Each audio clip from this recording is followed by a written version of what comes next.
¿Dónde leyeron eso? ¿En qué parte, en qué documento del magisterio de la iglesia está? Es una mentira del diablo. Escuche, otra vez. Por movimiento ecuménico se entiende ¿Qué es lo que se entiende? el conjunto de actividades y de empresas que, conforme a las distintas necesidades de la Iglesia y a las circunstancias de los tiempos, se suscitan y se ordenan a favorecer la unidad de los cristianos. ¿Entendieron? No, se lo explico.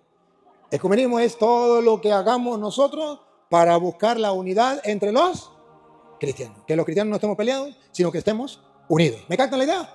No importa de la religión que sea. Ese es ecumenismo. Hacer un esfuerzo para lograrlo. Ahora, ¿cómo se logra eso? ¿Qué puntos da la iglesia? El magisterio de la iglesia. Dale. Tales son, Tales son. ¿Quieren saber qué es lo que tenemos que hacer? Tales son. en primer lugar, Listo, dijo Cantinflas. Primero, segundo y tercero. En primer lugar, ¿qué es lo que tenemos que hacer en primer lugar? Escuche. todos los intentos de eliminar palabras, juicios y actos que no sean conformes según la justicia y verdad. Hay que eliminar toda palabra, juicio y actos. Todas, no. Las que no sean de acuerdo y conforme ¿a qué? A la justicia y a la verdad. O sea, que yo no puedo decirle a los protestantes, no le puedo decir protestante. ¿Por qué no le puedo decir protestante? Porque eso es falta de ecumenismo. Y el ecumenismo dice que tenemos que quitar las palabras que sean, que impidan. Pero dice aquellas palabras que están en contra de la justicia y la verdad. Pregunto, protestante, ¿qué significa? Una persona que protesta. Pregunto, ¿los evangélicos protestan o no? ¿Contra qué protestan? La Eucaristía. Cristo no está en la hostia. Mire la Virgen. No, protesto. María no es Virgen. El Papa. Protesto. El Papa es la bestia. Protesto. No hay que confesarse. Ahora, cuando yo le llamo protestante, ¿estoy en contra de la verdad? No. Entonces el Vaticano II dice, tenemos que eliminar toda palabra que esté en contra de la justicia y la verdad. Pero si no está en contra de la justicia y la verdad, no hay ningún problema. Que los protestantes enseñan doctrinas falsas. Eso es verdad. Eso no hay ningún problema. Yo lo puedo decir. Lo que no puedo decir es insultos, porque me caen mal. Entonces comienzo a insultarlos, a maldecirlos. Eso no está bien. Un católico no tiene por qué estar maldiciendo e insultando a los protestantes. ¿Decirle la verdad? Sí. Porque el ecumenismo es evitar toda palabra que sea insulto, palabras que estén en contra de la justicia y la verdad. Pero si están con la verdad, no hay ningún problema. Primero, para el ecumenismo necesitamos no insultar a los protestantes. Ellos a nosotros sí nos insultan. Nosotros no tenemos por qué insultar. Siga. A la condición de los hermanos separados, y que por tanto puedan hacer más difíciles las mutuas relaciones en ellos. Claro, si los insulto y ellos me insultan, pues nos vamos a pelear. En segundo lugar, ya vimos la primera. ¿Cuál es la primera? Evitar toda palabra de insulto hacia los protestantes. Que no estén de acuerdo con justicia y verdad. La segunda, el ecumenismo. Segundo punto, el ecumenismo. ¿Lo quieren escuchar? Voy a tomarme un traguito porque aquí viene lo bueno. Segundo lugar. el diálogo. No diga. En segundo lugar. En segundo lugar, En segundo lugar, ¿qué es importante en el ecumenismo? el diálogo. ¿El qué? El diálogo. ¿El qué? El diálogo. Mire que no dice que usted escuche a los protestantes. Dice diálogo. ¿Sabe qué diálogo? Donde él hable y yo también hable. ¿Me captan? ¿Ustedes no han visto los videos míos? ¿Se da cuenta que el Padre Toro está a favor del ecumenismo? Diálogo. Usted dialoga, usted habla y yo le hablo, compartimos. Y vienen católicos ignorantes y dicen, es que eso es pelear. No, eso es ecumenismo, el diálogo. Lo dice el magisterio de la iglesia. Vaticano II, unidad y reintegración. Número 4. ¿Qué no entiende? El diálogo, eso que yo hago. Eso está mandado por la iglesia. En segundo lugar, en primer lugar no los insulto. Vean los videos míos a ver si yo los insulto. En segundo lugar, diálogo. ¿Pero quién va a dialogar? ¿Un católico ignorante con un pastor protestante? No. ¿Quién va a dialogar? Otra vez, segundo lugar. En segundo lugar, el diálogo, entablado entre peritos y técnicos. ¿Otra vez? Entablado entre peritos Peritos y técnicos. y técnicos. No dice el diálogo, que lleguen los evangélicos a su casa y usted le abra la puerta y comience a escucharlos. No, eso no es ecumenismo, eso es ser tonto. Ecumenismo es el diálogo entre peritos y técnicos. O sea, gente que sabe lo que está, gente que está preparado y que lo hace con técnica. ¿No me han visto dialogando con los evangélicos? A ver, hablen, y les doy el micrófono y les digo que hablen. Y después los voy agarrando. Peritos y técnicos. Porque si no, ¿qué vamos a hacer? Usted dialogando con un pastor protestante y no sabe nada. Sigue. En reuniones de cristianos de las diversas iglesias o comunidades. ¿En privado o en público? ¿Qué significa reuniones? Público. El diálogo tiene que ser repítalo. Diálogo. Entablado entre peritos. No, lea diálogo. El diálogo, entablado entre peritos y técnicos, en reuniones de cristianos de las diversas iglesias o comunidades. ¿Solo de católicos? No, también de protestantes. ¿En público o en privado? ¿No han visto los diálogos que yo tengo con los protestantes? ¿Lo hago en público o en privado? Y hasta por internet. ¿Estoy cumpliendo lo que manda la Santa Madre Iglesia o no? Díganme lo que quiera, díganme que usted, el cura Toro le gusta pelear con los evangélicos. Aquí no permito, me dijo una vez un obispo, aquí usted no es bienvenido porque usted lo que hace es pelear con los evangélicos. Yo dije, no ha leído el documento Vaticano II, Unitatis Reintegratio número 4. ¿Y católicos? El cura Toro, a mí me cae gordo porque lo hace pelear con los evangélicos. No han leído el documento de la Santa Madre Iglesia, del magisterio de la Iglesia, Unitatis Reintegratio número 4. Diálogo en público entre peritos y entre fieles de todas las iglesias. O sea, que venga el que quiera. Repítalo, el diálogo. El diálogo, entablado entre peritos y técnicos, en reuniones de cristianos de las diversas iglesias o comunidades y celebradas en espíritu religioso. Entonces no puede ser en privado. ¿Usted no se da cuenta que yo no dialogo con los protestantes en privado? Tiene que ser en público, lo manda la iglesia. En público. Y eso sí, como cristiano. En un ambiente cristiano. Yo trato, me insultan, me dicen que me voy a morir de cáncer, me mandan para el infierno, me dicen, hijo del diablo. Yo tengo una cara de bien administrada. Porque cuando me toca hablar, tome. Sigue, eso es ecumenismo, sigue. En este diálogo, atención, hablan ellos y hablo yo, es un diálogo. expone cada uno, por su parte, con toda profundidad, la doctrina de su comunión.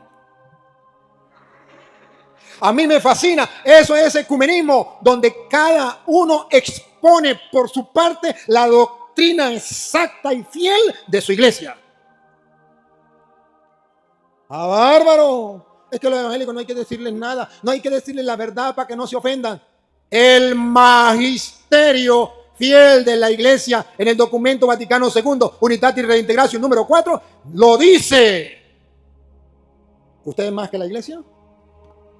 ¿Usted es más que el magisterio de la iglesia? No. Si ustedes observan, eso es lo que yo hago. Repítalo.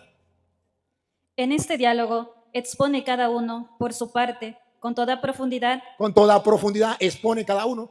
Primero él, después yo. Cada uno expone en profundidad La doctrina de su comunión. La doctrina de su comunión. Cada uno expone lo que piensa o lo que enseña la Santa Madre Iglesia. Y cada uno expone y el pueblo escucha y saca sus argumentos. Sigue. Presentando claramente. ¿Escucharon?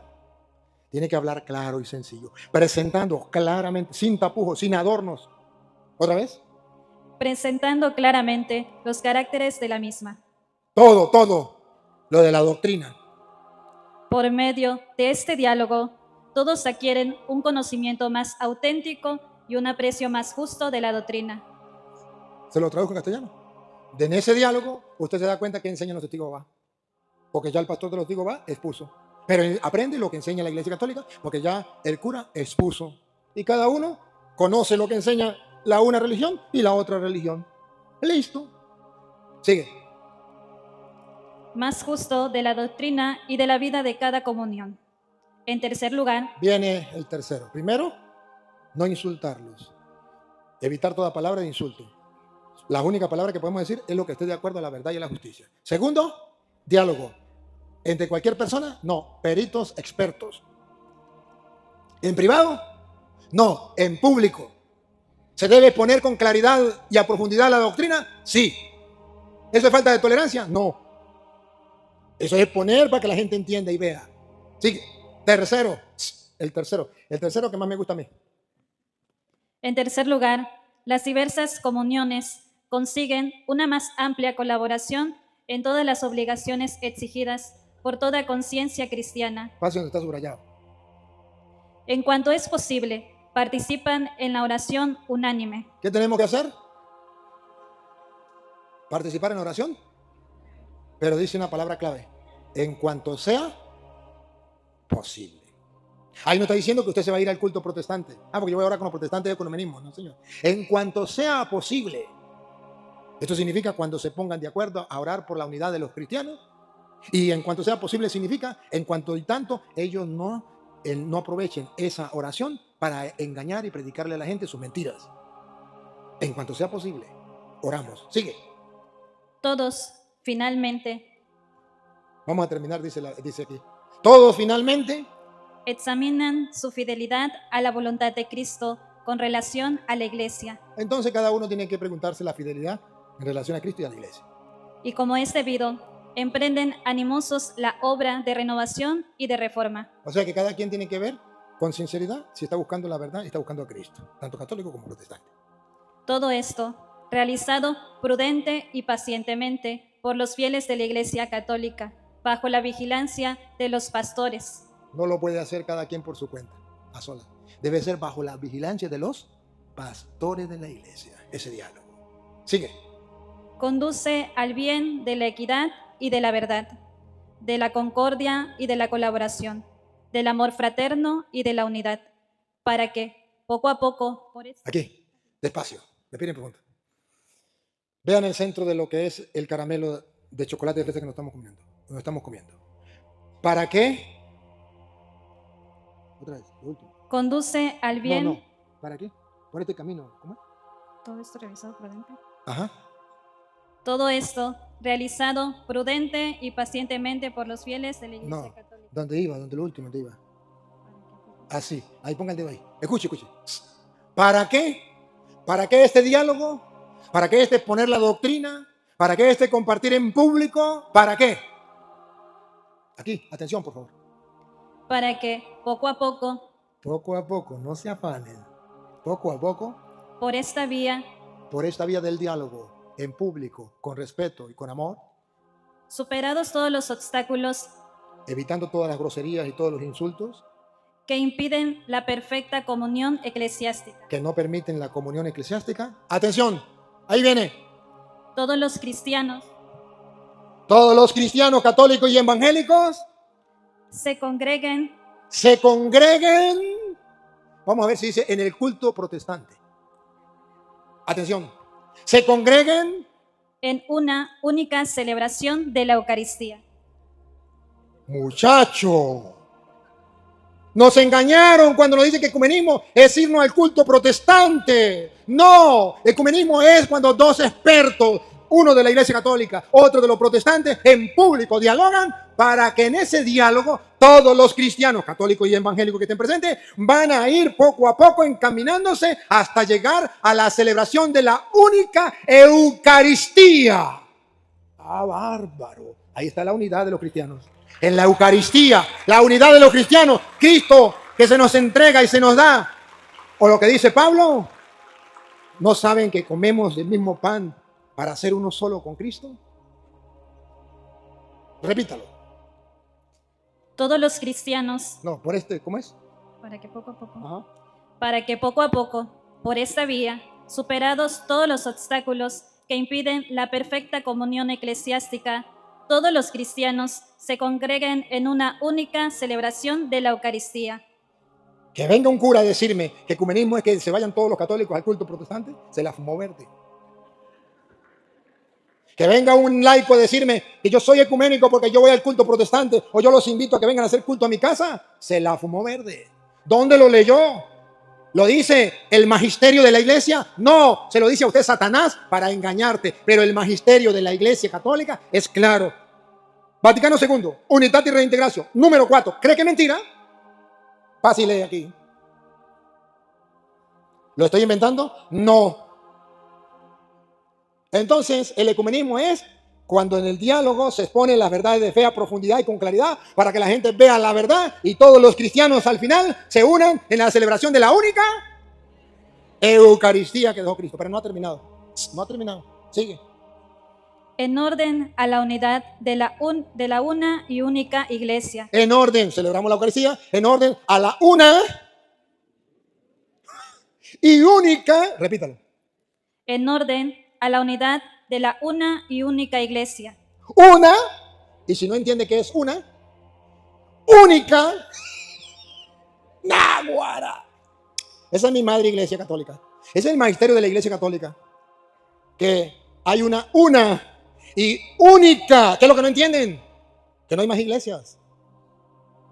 Y que la unidad de los cristianos es, el ecumenismo es buscar la unidad de los cristianos que se vengan a la una y única iglesia, a celebrar la única Eucaristía que dejó Cristo. Ahí está la unidad. Si no, no hay unidad. Pero el diablo miente y engaña. Niña, usted lo vuelve a repetir desde donde dice, por este camino, al final, lo mismo aquí, que de esta manera, poco a poco.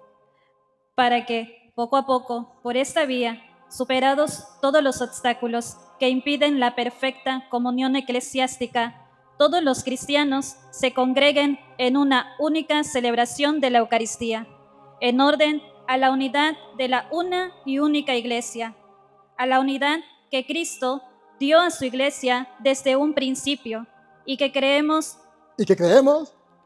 subsiste indefectible en la Iglesia Católica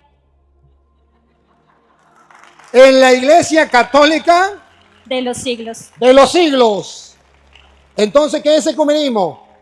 Donde dos expertos, uno de la iglesia protestante, otro de la iglesia católica, en público dialogan, exponen la doctrina de cada iglesia con toda claridad, al punto que la gente descubra la verdad, y al descubrir la verdad, entonces se van a congregar en la celebración de la única Eucaristía que dejó Cristo, en la una y única iglesia que fundó Jesucristo, que es la iglesia católica de los siglos. De los siglos. O sea que nunca cambia, que es hasta que Él vuelva. Entonces, ¿de dónde sacan los seminaristas que son ecuménicos? Que van al culto protestante porque son ecuménicos. Que escuchan a los evangélicos porque son ecuménicos. Que escuchan las enseñanzas, los videos y las enseñanzas por internet de los pastores evangélicos porque son ecuménicos. La música de los evangélicos porque son ecuménicos. Porque se murió la mamá, entonces invitan a los evangélicos que hagan culto en su casa porque son ecuménicos. Hay un enfermo en la casa, entonces lo invitan a los evangélicos para que hagan culto porque son ecuménicos. Ecuménicos no, tontos. Tontos. Qué bárbaro. Qué bárbaro. Y miren que en el versículo, en el número 11, hay una advertencia. No hay nada más peligroso que un falso ecumenismo. A ver, el número 11. ¿Qué dice? En ningún caso debe ser obstáculo para el diálogo con los hermanos el sistema. No, niña, yo creo que leyó mal. Otra vez. Un poquito más acá. O si no, arrime la mesa para acá. Si es que la mesa está muy allá, entonces arrímela para acá. A ver. En ningún caso. Ahora sí leyó bien. O yo escuché mal ese rato. Escuchen. Escuchen este pedacito. En ningún caso. Otra vez. En ningún caso. En ningún caso. Debe ser obstáculo. En ningún caso debe ser obstáculo. Para el diálogo con los hermanos, el sistema de exposición de la fe católica. ¿Se dan cuenta? En ningún caso me puede decir usted que es un obstáculo que yo exponga con claridad la doctrina de la iglesia. Eso no es un obstáculo. Eso se tiene que hacer. Eso no es pelear. Eso no es falta de caridad. Falta de tolerancia. Eso es amor. En ningún caso, otra vez dígalo, niña. En ningún caso debe ser obstáculo para el diálogo con los hermanos el sistema de exposición de la fe católica. Es que no me gusta como el padre Torres pone la fe católica. Porque es que le anda muy duro a los evangélicos. A los pobres hermanos, pobreciticos. Ay, ellos no tienen la culpa. Ay, pobreciticos, ¿por qué le andan tan duro? Yo lo único que hago es exponer con toda claridad la doctrina de la iglesia. Me dice que eso no es ningún problema. Que si la gente dice que es un problema, es problema de ellos. Pero eso no es un obstáculo. Sigue. Es totalmente necesario que se exponga con claridad toda la doctrina. Díganme que el Padre Toro está en contra del magisterio de la iglesia. Díganmelo. Díganme que el Padre Toro está peleando con los evangélicos en contra del magisterio de la iglesia. Díganmelo. ¿Por qué mienten? ¿Por qué engañan? Otra vez, niña, lo último. Es totalmente necesario que se exponga con claridad toda la doctrina.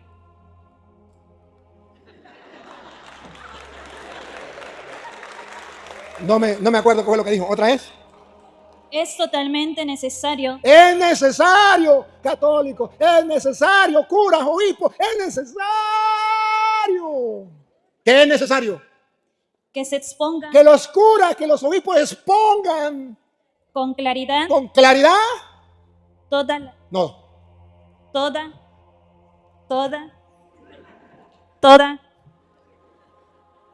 la doctrina. Toda. No dejen nada por fuera. Toda la doctrina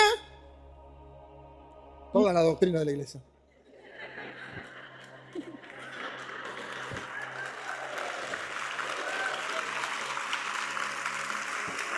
Ustedes no han visto los videos. Les he hablado de todo lo que enseña la Santa Madre Iglesia. Me pueden mandar para el infierno, me pueden entrar la madre, pero ningún cura, ningún obispo, ningún laico me puede decir que estoy enseñando cosas que están en contra de la doctrina de la iglesia. Lo único que hago es darles capítulo y versículo donde aparece en la Biblia la doctrina de la iglesia. Si a eso a usted no le importa, pregúnteme a mí si me importa. Haga lo que quiera con su vida, pero yo tengo que hacer lo que manda la Santa Madre Iglesia. Eso es ecumenismo. Tápenme la boca de otra manera. Es el magisterio de la iglesia. Entonces, ¿qué quedamos? Díganme lo que quieran, maldíganme si quieran, pero yo estoy haciendo lo que la Santa Madre Iglesia manda y está escrito. Y por eso hoy lo traje para leerlo. Sigue. Nada es tan ajeno al ecumenismo. No hay nada tan ajeno, tan lejos del ecumenismo que los curas dicen, algunos laicos dicen. Ay, por amor al ecumenismo no hay que decirles nada a los evangélicos. Muera callado. Falta de tolerancia, falta de caridad. No hay nada tan lejos del ecumenismo que eso. Otra vez. Nada es tan ajeno al ecumenismo. ¿Qué será lo que es que no es tan ajeno? ¿Cómo es? Nada es tan ajeno al ecumenismo. O sea, ¿quieren saber qué es lo más ajeno al ecumenismo? Lo que es más lejos del ecumenismo es que usted no exponga la doctrina para que no se hieran los protestantes. Para que no digan que ay, ese cura lo que hace es pelear. Falta de caridad, falta de tolerancia. Eso es lo más lejano que hay al ecumenismo. Y la gente dice que eso es ecumenismo. Por ecumenismo no le decimos nada. Eso es lo más lejano que hay del ecumenismo. ¡Repítalo! Nada es tan ajeno al ecumenismo. Nada es tan ajeno al ecumenismo como el falso irenismo. ¿Saben qué es falso irenismo? Yo tampoco. Falso irenismo es que yo, para no herir a los evangélicos, entonces no expongo la doctrina. Porque San Ireneo lo que hacía era exponer la doctrina para poder conquistar a la gente. Y exponía la doctrina con toda claridad para que la gente se convirtiera. Y no hay nada tan ajeno al comunismo que el falso irenismo. O sea, que quiero convertir a los evangélicos, pero sin decirles la verdad. San Ireneo convertía a la gente diciéndole la. Y ustedes quieren convertir a los evangélicos sin decirle la. Eso es lo más lejano que hay del ecumenismo. Pero ese es el ecumenismo que se oye en la Iglesia Católica. ¿O no?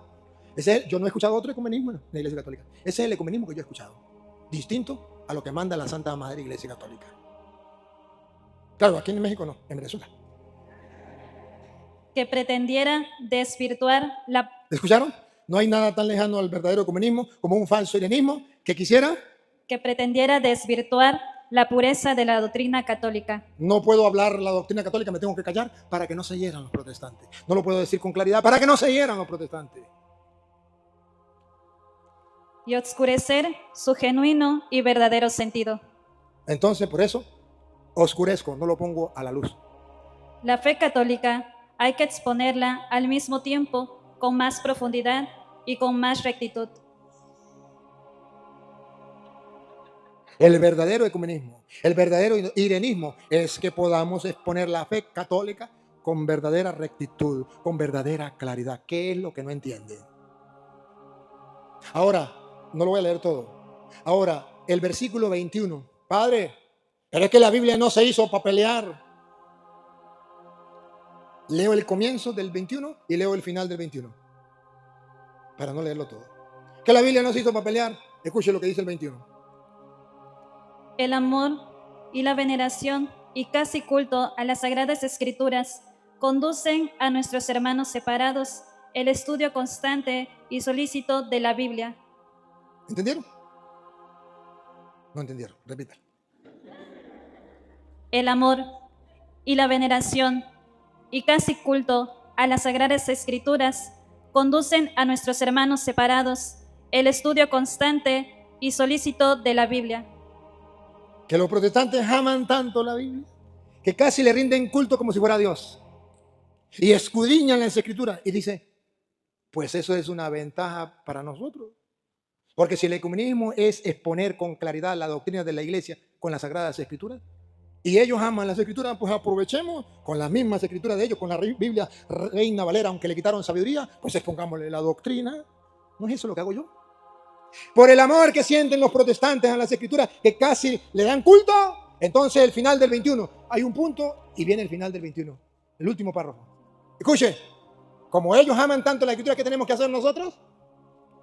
Sin embargo, las Escrituras son, en el diálogo mismo, instrumentos preciosos en la mano poderosa de Dios. Como ellos aman las Escrituras, y dice, háblame con las Escrituras. Entonces dice el Vaticano II otra vez.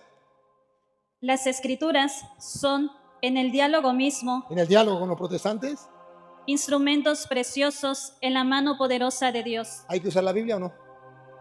¿Es un instrumento poderoso en la mano de Dios para el diálogo con los protestantes? ¿Sí o no? Es que la Biblia no se hizo para pelear. Palabra de Satanás.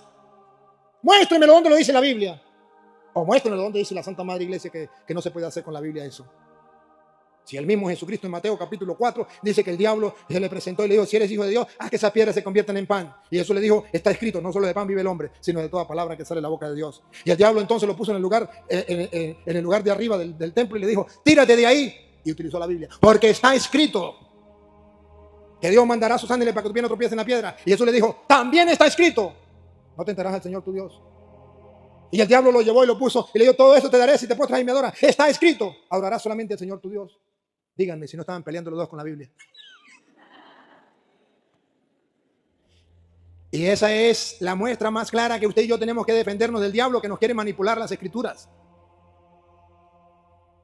¿Dónde dice la Biblia que no tenemos que hacerlo? Pero dice más bien la iglesia que la Biblia es el instrumento más preciado, más valioso que tenemos en nuestras manos para dialogar con los protestantes y que sea el instrumento de Dios para convertir a los evangélicos. Díganme, hermanos, díganme si eso no es lo que yo hago y díganme si Dios no ha convertido a miles y miles de evangélicos a través del diálogo que yo hago con los protestantes. A lo mejor alguno de aquí haya de ustedes. ¿Hay algún protestante que haya vuelto a la iglesia católica aquí? Que levante la mano alguno. Aquí uno. Allá otro. Aquí otro. Arriba estoy encandilado, no veo nada.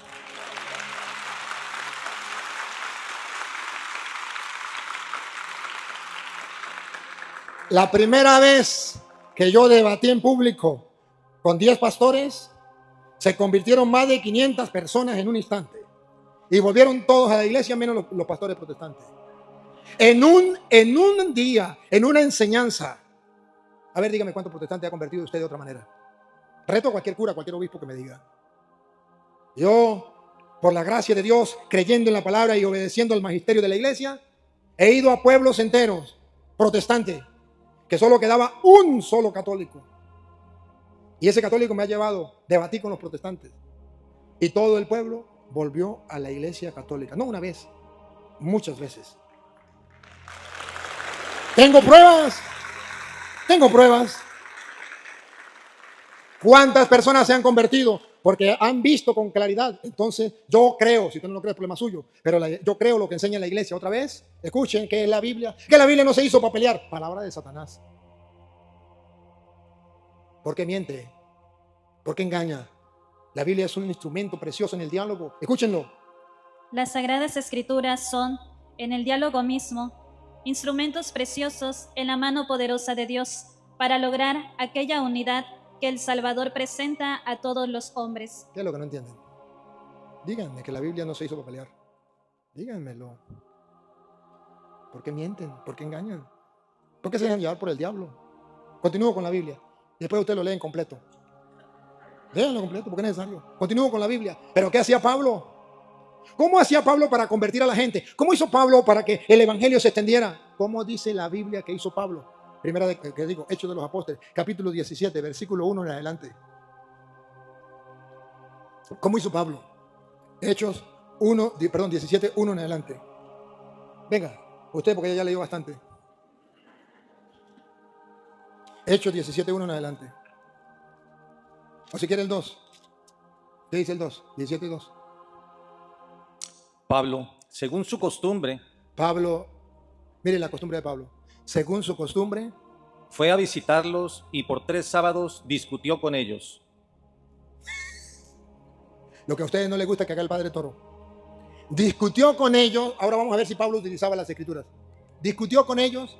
Basándose en las escrituras. Díganme que la Biblia no se hizo para pelear. Díganme que Pablo no lo hacía. Díganmelo. Discutiendo con las escrituras. Las interpretaba y les demostraba que el Mesías debía padecer y resucitar de entre los muertos. Entonces Pablo era claro. Les mostraba con claridad, discutiendo con las escrituras. ¿Por qué los católicos ahora dicen, no, es que la Biblia no se hizo para pelear? Porque si no puede contra tu enemigo, únete a él. Es la muestra de la pereza espiritual del católico que no quiere debatir con los protestantes, porque no se quiere preparar, porque no quiere estudiar, porque no quiere orar. Dígame qué mentira. Yo lo viví. Cuando yo era seminarista, los formadores me mandaban y decían, vayan a evangelizar en diciembre, en Semana Santa. Pero eso sí, no entren en la casa de los evangélicos, para que no pierdan el tiempo. Para que no pierdan el tiempo era porque no nos sabíamos defender. Porque la Biblia no se hizo para pelear. Pero los evangélicos sí llegaban a la casa de mi mamá, de mis hermanos, de mi familia, a predicarles. Y yo tenía que morir callado porque no hay que pelear. Qué ingenuos, qué tontos. Ahora pase al versículo, ahí el versículo 10, a ver qué dice el 10. Aquella misma noche los hermanos enviaron a Pablo y Silas a la ciudad de Berea. Al llegar, se dirigieron a la sinagoga de los judíos. Estos eran mejores que los de Tesalónica y recibieron el mensaje con mucha disponibilidad. Diariamente examinaban las escrituras para comprobar si las cosas eran así. Examinaban diariamente las escrituras para ver si las cosas eran así. Eso se llama tener una fe sólida, firme. ¿Por qué ustedes vienen a escuchar las enseñanzas? Porque les doy capítulos y versículos y ustedes se dan cuenta que las cosas son así. El gato es blanco, tengo los pelos del gato en la mano. ¿O no? ¿Qué es lo que me hace distinto a los demás sacerdotes? Somos sacerdotes iguales. Que los otros sacerdotes les enseñaron la doctrina de la iglesia en el seminario, pero no le enseñaron en qué libro, en qué capítulo y en qué versículo estaba. Todos los sacerdotes conocen la doctrina de la iglesia. Y cuando ven con un evangélico, la Biblia dice tal cosa. ¿En qué capítulo, en qué versículo? No me acuerdo. Ve, usted es un mentiroso, cura. A mí me dicen, la Biblia dice tal cosa. Y yo me doy cuenta que es mentira. Y le digo, eso no que sí lo dice la Biblia. Que no lo dice, dejo de ser cura si lo dice la Biblia. No freno. O cuando yo les digo, la Biblia lo dice. Y el protestante que no me conoce dice, ¿dónde? No, la Biblia no dice eso, ¿dónde? Porque como los curas nunca decimos dónde. Le digo, así es que me gusta a mí. ¿Quieres saber dónde? Tal libro, tal capítulo y tal versículo. Y ¡pum! Se estrella. ¿Eso es malo? ¿Cómo sería, hermanos, si todos los sacerdotes nos preparáramos de esta manera? Pero en el seminario no nos enseñan eso. No nos enseñan eso. Pero es que a mí tampoco me lo enseñaron en el seminario. Pero yo me lo tomé en serio. Y comencé por mi cuenta a estudiar las escrituras. Y comencé por mi cuenta a ver lo que hacía Pablo, lo que hacía Pedro, lo que hacían los apóstoles. Y yo digo, pero ¿por qué no lo puedo hacer? Si eso es lo que manda la Santa Madre Iglesia, ¿por qué no lo puedo hacer? Y comencé a aprenderme un capítulo diario, uno, diario, un tema. Agarraba un tema y me estudiaba un capítulo diario. ¿Dónde lo dice? ¿Qué dice? ¿Dónde habla sobre que Jesús le dijo, decía al Espíritu Santo que perdone los pecados, le quedan perdonados? En tal parte. Hoy me lo aprendía todo el día. Mañana me aprendía otra y recordaba la de hoy. Una por día, lentamente, pero con constancia, con constancia, con constancia, con constancia. Eso cuesta. Y en oración. Y pidiéndole al Espíritu Santo mínimo 1 hora al día. Arrodillado o postrado. No me gusta orar de otra manera, sino arrodillado o postrado. Pídame, ilumíname. Y no me ha fallado. No me ha fallado. Ustedes no se dan cuenta que no tengo un papel ¿No se dan cuenta que no tengo un guión? Si me dieran chance les podía predicar una semana, hasta un mes sin tocar un papel. Ya lo he hecho.